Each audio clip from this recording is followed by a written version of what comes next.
Hi everyone, I'm Fiona. I'm holding a napkin in my hand.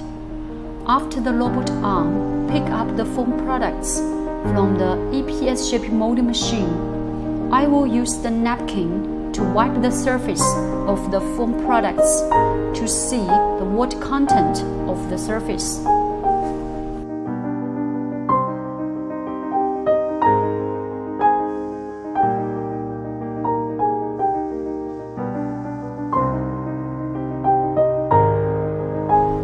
This is only a very elementary visual experiment.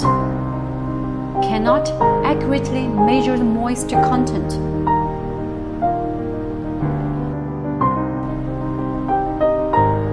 But it can easily feel how moisture content on the foam products.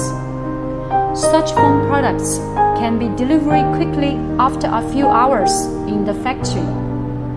There is no need to send it into the dry room, which speed up the flow of the foam products.